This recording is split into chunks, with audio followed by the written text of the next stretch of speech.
环球大战线深入世界最前线，全球各地的观众朋友，大家好，我是叶思敏，欢迎来宾陆军退役少将厉正杰将军。思敏好，各位观众大家好。台北市议员洪焕廷议员。主持人好，大家好。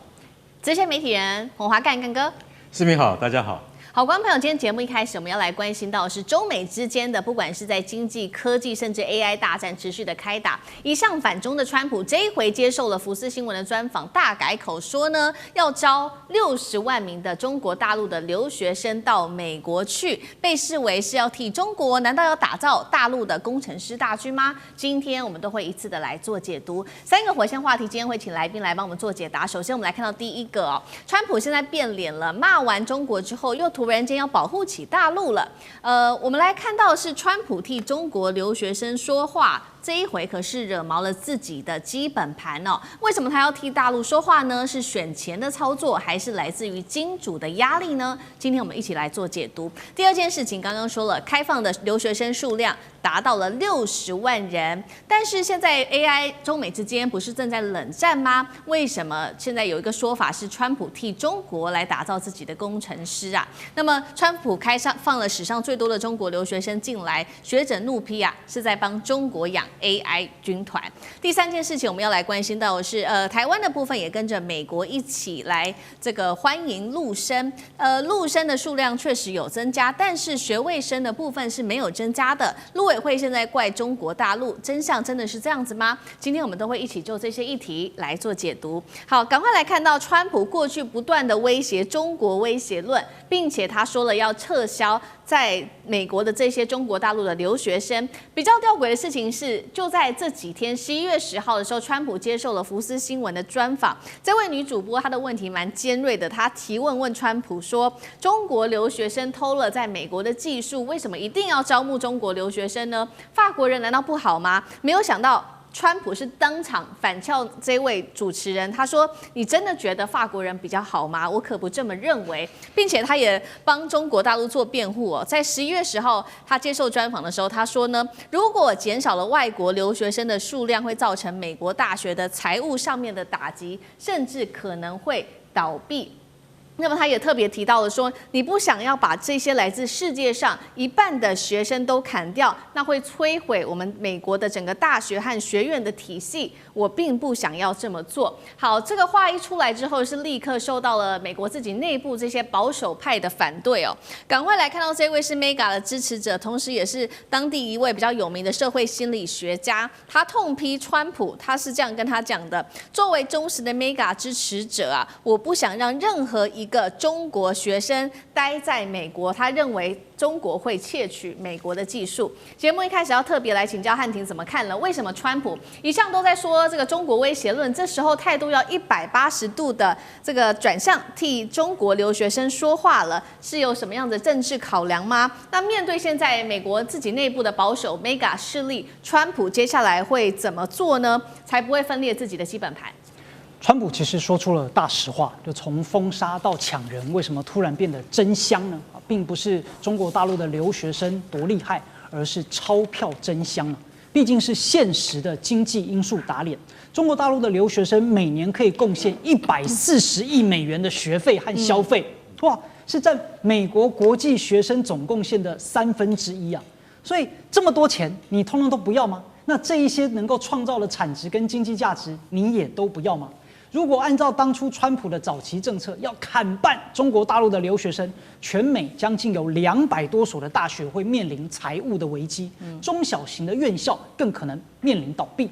而第二个呢，当然它也面临到了国际的人才竞争压力哦。所以美国 STEM 领域60%的顶尖 AI 研究人员呢，都有中国大陆的背景。所以黄仁勋就曾经警告，你如果完全限制了中国的人才，美国就会失去了技术的领导权。所以包含像特斯拉跟微软，过去其实也多次跟川普说，哎呀，绝对不能够限缩这个人才啊，对我们全世界的人才都要有啊。好，那第三个呢，我认为他也在针对选战层面的一个扩大盘子。他可能也意识到了，就是单门靠这个硬核的来对抗中国大陆的议题是没有办法涵盖所有选民的要求，所以也可能想要扩大支持面，比如说教育圈啦、国际的人才圈啦，或者是跟教职员的利益攸关者。那当然，他的这个做法就跟过去长期支持的MAGA 派是大相径庭的。核心的支持者呢，长期就是反中然后呢，这个保护国家作为一个诉求。所以当川普说：“哎呀，我们要有更多的中国留学生”，那当然对于这些保守派就会觉得很纳闷，这不是我们过去所反对的吗？对，所以变成一个爱国主义跟钞票主义之间的一个撕裂。MAGA 的铁粉他更在意的是一种文化的纯粹性，就哪怕学校倒闭都不应该放中国人进来，都应该要对吧？大就是这样。所以川普的转向实质上就暴露了美国保守派的结构性矛盾，一个是经济的现实也需要中国的人才，第二呢，文化的焦虑却驱动他整体的排外情绪。那当然，最后会不会影响到他整体的这些所谓的选票其实有裂缝的风险，但不会爆掉整个基本盘嘛。如果川普接下来呢又能够巧舌如簧告诉大家，哎，我这么做也是为了美国好啊，对不对？为了高效啊，为了我们国家的竞争力啊，好，那他的支持者呢虽然会不满但未来肯定也能够继续容忍。但如果支持者认为他完全背叛了自己的中心思想，当然就会大幅离开。但是因为川普他在其他的很多政策方向当中，仍然是会保持他继续的美国优先主义，所以这一件事情呢，只要他能够继续的说明，那相信呢不会对他的资本盘有太多的变动。好，我们可以看到，所以说为了钞票的现实，还有经济的现实，现在川普决定要招募60万名的留学生。那现在一个排程已经出来了，就是未来2年内是60万名来自于大陆的留学生签证会来做，那么创下了这个数字是会是史上新高的。美国前国安顾问就痛批他说，我们不需要再引进另外60万名的中国间谍了，这话说的蛮难听的。另一方面，除了来自于自己内部保守势力的压力川普还有另外一件事情就是。《华尔街日报》在这个时候也做了分析，中美你们之间不是正在做 AI 竞争吗？那你这个时候帮中国大陆有点像是培养这个 AI 人才，会不会影响到美国 AI 未来的竞争力？虽然他提到了美国现在仍握有最强的 AI 模型跟1000亿的这些投资金额，但是大陆不可小觑啊！大陆目前拥有庞大的工程师群，而且它有低成本的优势，并且整个国家都在主导整体的 AI 发展。怎么看这开放60万名留学生会不会帮中国训练更多的科技人才？那川普这一次刷新纪录，放了最多一批的留学生，不怕输掉科技战吗？李将军怎么看？我们蛮讶异的哈，这个在美国来讲，以他这个这么强的国家，我们现在才突然发现说，原来他这用在教育的成本是这么的少。那在一般的学子来讲的话，大概自己都要花很高的这种金钱学费才能够去就读所谓的名校。大部分美国的学生来讲的话，他都要靠贷款才能够去念书，然后念完书之后毕业以后，当然你这等于说对投资自己了你这个投资了多少钱，那你后续来讲有没有机会回本回收？那比如说你假如说念的是哈佛、耶鲁等这个常春藤的名校来讲的话，你以后就业或许你赚的钱可以将这个学贷还完。大家记不记得在拜登时代的时候就曾经说要对这些有些学生他当初学贷的金额提出减免，那时候。所以我们就知道说，在美国来讲的话，其实你念书是很贵的。如果说你念的是好的学校，或许你还有机会工作上可以拿回本钱。但如果说你读的学校不是很好学校，那你这辈子永远都在背学贷当然，我们讲中兴之本就是在人才。那美国现在来讲，跟美中的对抗大概不外几项。第一个就是在地缘战略上面的围堵我们看到不管是在印太地区的QUAD，或者是奥克斯跟澳洲的集团，或者是五眼联盟甚至于跟日本现在想要成立一个小北约这种形态，对中国来实施围堵。但是我们看到这方面来讲，可能这个也力不从心的，因为今年来讲。QUAD来讲的话，印度就不参加了嘛然后甚至于在南海这边来讲，菲律宾来讲自己也没有那能力担负起围堵中国的责任。第二个来讲的话，我们认为说是在军事上面是不是有机会能够压过中国？但是从这个第3艘福建舰成军之后，然后紧接着后续可能076也成军在各种先进无人机的这种研发状况之下来讲的话，我觉得在军事方面来讲，可能美国这个目前看起来最起码中国在这个亚洲地区来讲，或西太平洋地区来讲，它有绝对的优势。那关税贸易现在来讲，这是很明显的。川普自己承认，跟中国已经是美中2个G2的两大经济集团已经形成了他不再可能有机会再去打压中国。那唯一能够打压就是科技。那我这边讲几个数据给大家听哦。大家认为说是 AI 来讲，就算是你60个留学生到美国去以后，只是让中国更加强大。第一个来讲的话，黄仁勋有讲过一句话哦，他说，如果说你们要问我说中国什么时候 AI 科技可以赶上美国，他说5到10年。生成式的 AI， 中国就可以赶上美国哈。那为什么是这个样？因为中国有100万人，24小时不停的在做 AI 的这种研究、研发的大规模的这种研发工作哈。但是美国是多少人？美国只有20万人哈，人数上面它只有它的1/5，而且美国人要休假哈，这个时间到了他休假，他不可能24小时不停的在工作哈。第三个，他认为说是发展 AI 来讲，决心跟毅力，那这点来讲，我相信根本没有问题。中国来讲的话，我们看出来已经列为国家重大的战略的发展的方向，所以未来的 AI 科技哈，在这方面，我想大陆发展一定会突飞猛进。然后最后我们讲一个哈，美国最担心的是华为这家科技公司哈，